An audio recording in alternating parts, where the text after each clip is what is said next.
Black Elder ignored at funeral. The truth about him shocked everyone. The cemetery was quiet. The only sounds the gentle rustle of leaves and the low murmur of grieving voices. Mourners gathered in small clusters, sharing memories of the departed. Amid the crowd, one man stood apart, a frail, elderly man in a worn suit, clutching a weathered hat. His name was Henry Collins. And while others exchanged tears and smiles, Henry remained unnoticed, ignored by the very people he had come to honor. In the midst of mourning, one man stood apart, overlooked, dismissed. No one knew who he was. But by the end of the day, his truth would shock everyone. This story is not just about Henry. It's about all of us, our humanity, our biases, and the unseen connections that can change lives. It's about prejudice and redemption. And how, in moments that matter most, we are reminded of the power of acknowledgement. This isn't just one man's story, it's a call to reflect on how we treat one another. By the end of this story, you'll see how one man's life holds a mirror up to our own. Stay with us, because the truth about Henry Collins will change the way you see the world. The air was heavy with grief as mourners huddled together in quiet groups. Their conversations a mixture of soft sobs and hushed laughter as they shared cherished memories of the deceased. The atmosphere was solemn, punctuated by the occasional rustle of leaves in the breeze and the faint hum of traffic beyond the cemetery gates. Amid this scene stood an elderly man, Henry Collins. His figure slightly hunched as if carrying an invisible weight. His suit was neatly pressed, though frayed at the cuffs, and his shoes bore the scuff marks of years of wear. He held a weathered fedora in his trembling hands, fingers gripping the brim as if it were a lifeline. Henry stood at a distance from the others, neither invited into their conversations nor acknowledged with a passing glance. It wasn't a deliberate exclusion, rather, it was an unspoken act. A sense of discomfort seemed to ripple through the crowd whenever someone noticed him. A woman leaned toward her companion, her voice barely above a whisper. "Who is he? What's he doing here?" Others exchanged side glances, avoiding direct eye contact with Henry, as if his very presence disrupted the delicate balance of their mourning. Henry heard the whispers, but he didn't flinch. His grip on the hat tightened, his knuckles whitening. Yet he remained steadfast. He straightened his back slightly, his gaze fixed unwaveringly on the casket at the front of the gathering. It was clear he wasn't there out of curiosity or obligation. There was something deeper, something unspoken, tying him to the man being laid to rest. Though the weight of judgment pressed down on him, Henry didn't leave. He couldn't. His connection to the deceased was stronger than the rejection he felt from the living. His resolve, etched into the lines on his face, was unyielding. For Henry, the casket wasn't just a symbol of loss, it was a reminder of a bond forged in a time long past. A bond that no amount of whispers or glances could erase. His silence wasn't from weakness but from a quiet strength that refused to let prejudice diminish his purpose. While the mourners spoke of shared memories, Henry stood apart, alone but resolute, staring at the casket as though it held not just a body, but a part of his own story, a story no one else there seemed to know. The day had begun quietly for Henry Collins, the soft hum of his car's engine filling the air as he drove along an empty stretch of road toward the cemetery. His mind wandered to memories of the man being laid to rest. Memories both bittersweet and enduring. Suddenly, The serene drive was interrupted by a flash of red and blue lights in his rearview mirror. Henry sighed, carefully pulling over to the shoulder of the road. He kept his hands visible on the steering wheel. A lifetime of experience teaching him the unspoken rules of such encounters. A police officer approached his car. His gait deliberate and commanding. Without greeting, he barked, "License and registration." Henry responded with a quiet, "Yes, sir," his voice steadied despite the unease in his chest. The officer studied his documents, his eyes darting suspiciously toward Henry. "What's a guy like you doing out here?" he asked, his tone heavy with implication. Henry kept his gaze forward. "I'm on my way to a funeral," he replied simply. The officer smirked, his voice dripping with disdain. "A funeral? Huh? Fancy place for someone like you. You sure you're at the right one?" The words stung. But Henry didn't react. He had faced this kind of dismissal too many times before. The officer handed back his papers with a curt warning. "Don't cause any trouble." As Henry drove away, the officer's parting words echoed in his mind. A bitter reminder of the prejudice that had shadowed his life. As Henry stood on the edge of the funeral gathering, his thoughts drifted to a time long past, a moment when he had been anything but invisible. The year was decades ago, and the air was thick with the acrid smell of smoke and gunfire. Henry, then a young soldier, moved through the chaos of the battlefield, his heart pounding in his chest. The sun blazed overhead, but the true heat came from the firestorm around him. Through the haze, Henry spotted a fellow soldier, James Carter, crumpled on the ground, his leg bleeding profusely. Without hesitation, Henry sprinted toward him, bullets tearing through the air and kicking up dirt at his feet. "Hold on, James.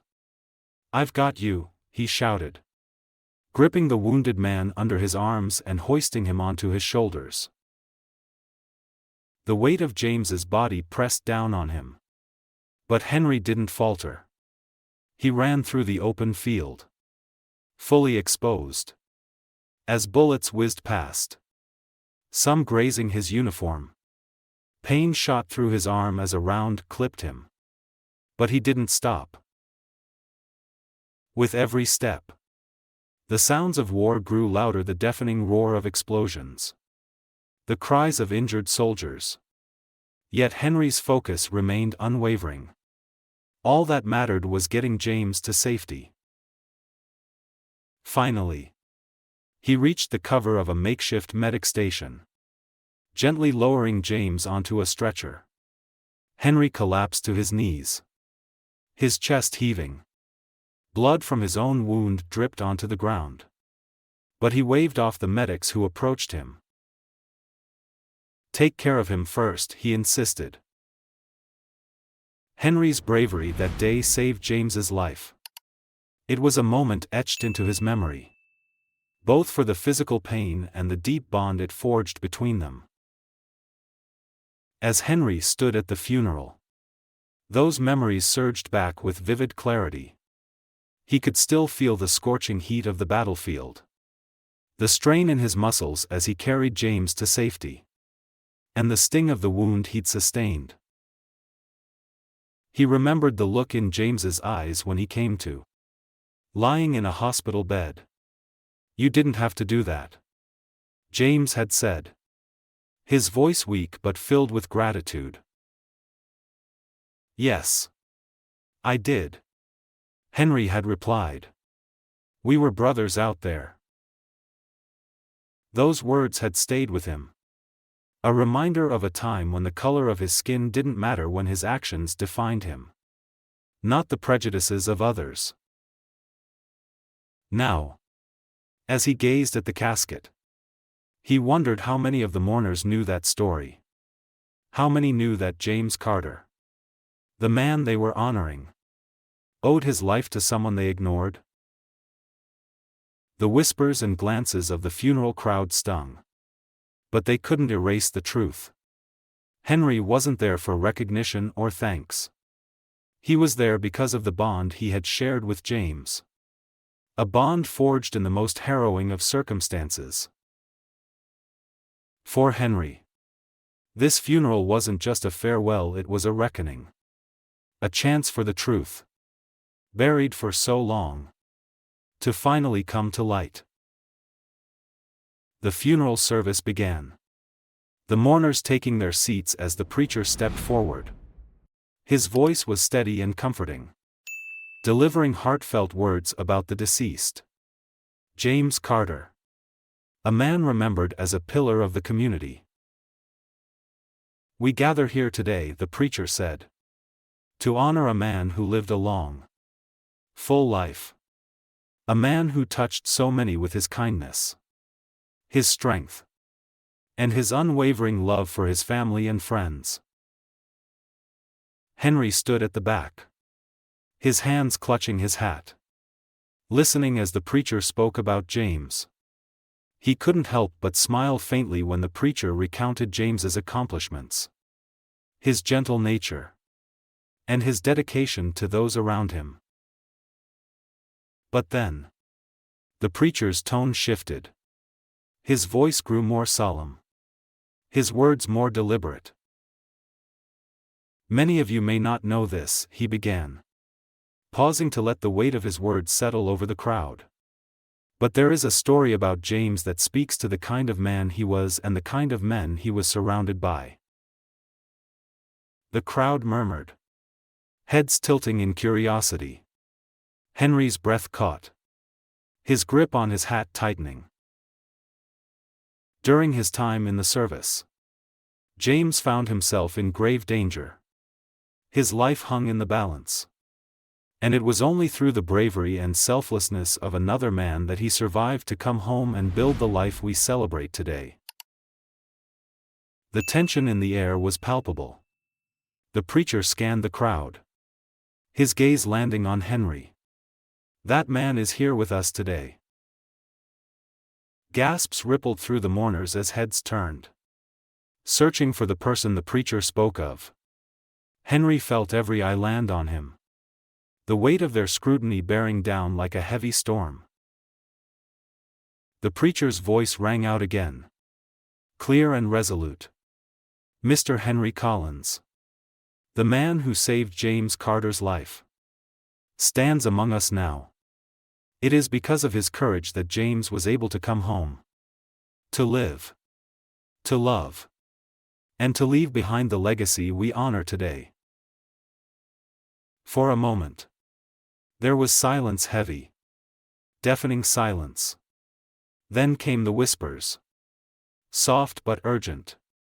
Eyes that once dismissed Henry now widened in shock and realization. The woman who had whispered earlier, questioning his presence, gasped audibly. Her face turned pale as she exchanged a glance with her companion. The whispers gave way to shame, then to admiration. One by one, the mourners began to rise from their seats, turning fully toward Henry. A middle-aged woman, James's daughter, stepped forward, her eyes brimming with tears. Her voice trembled as she spoke. "Mr. Collins, I didn't know. None of us knew. I'm so sorry. Thank you for giving us my father, for giving us all of this." Another mourner, an older man, followed suit, his voice cracking with emotion. "You're the reason James came home. You're the reason he built this family, this community. We owe you everything." Henry stood frozen, overwhelmed by the sudden shift in their attitudes. The years of quiet dismissal, of being unseen, weighed against this moment of acknowledgement. He cleared his throat, his voice low and unsteady. "I didn't do it for thanks," he said, his gaze drifting toward the casket. "I did it because it was the right thing to do. James was my brother out there. I'd do it again if I had to." His words hung in the air, resonating deeply with the crowd. Tears streamed down the faces of many mourners, the weight of their previous judgment sinking in. One by one, they approached Henry. Some offered quiet apologies.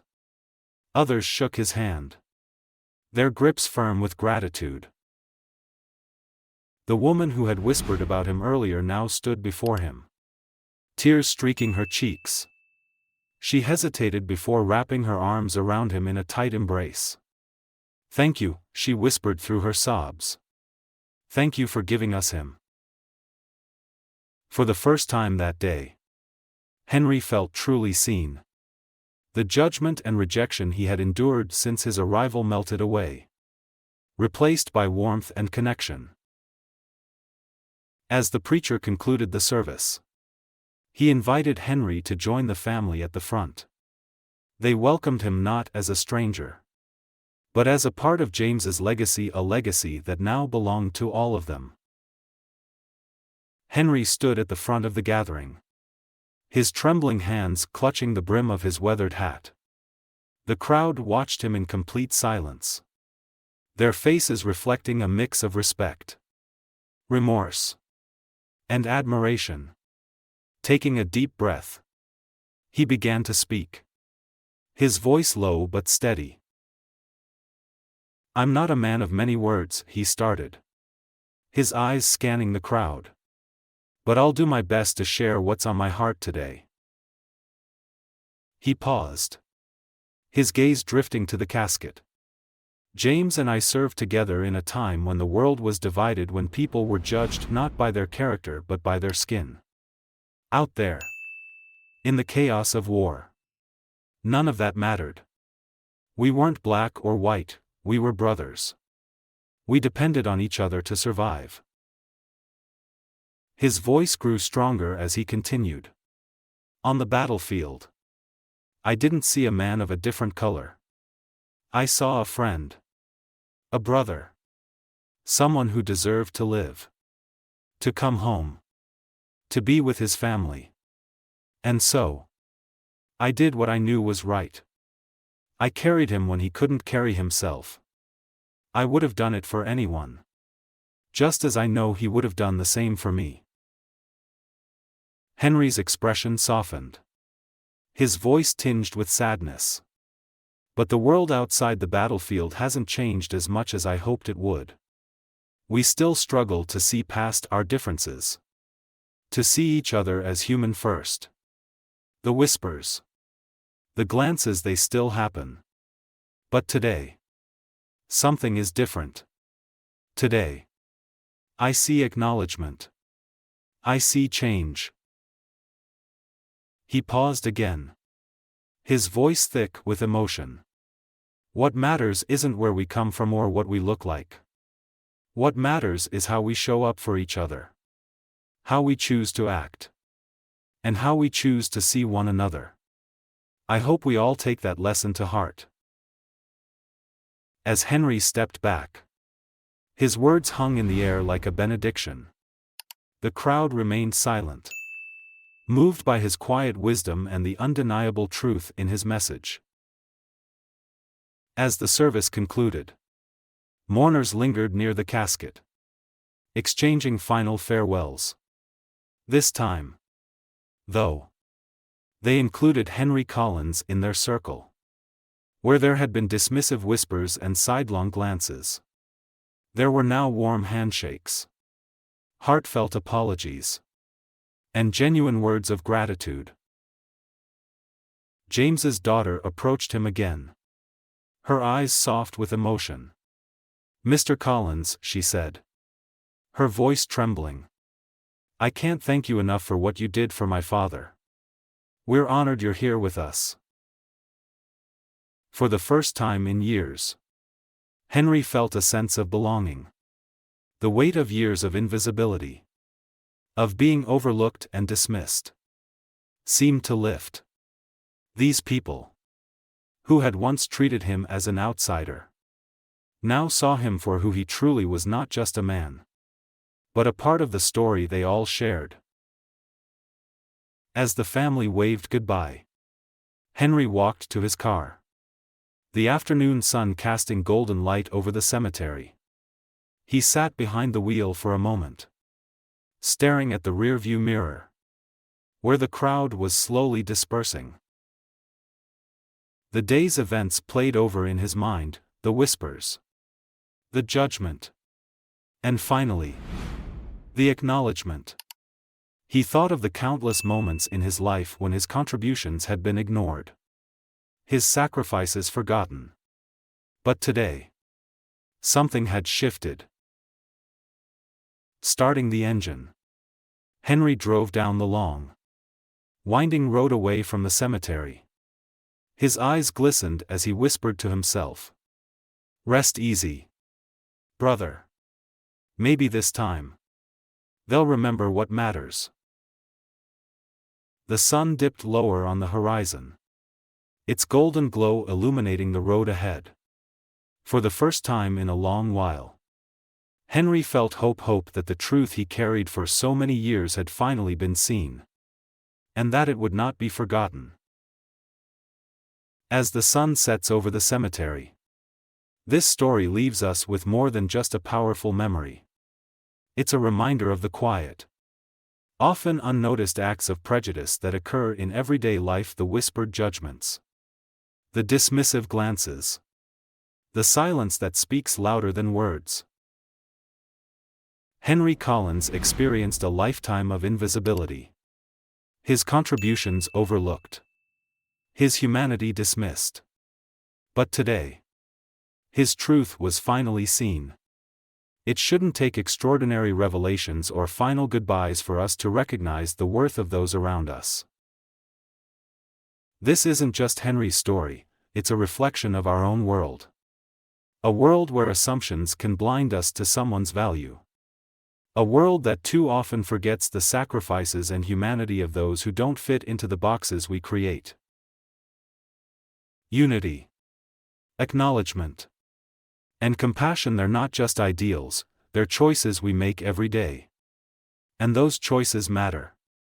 They shape the lives we touch and the communities we build.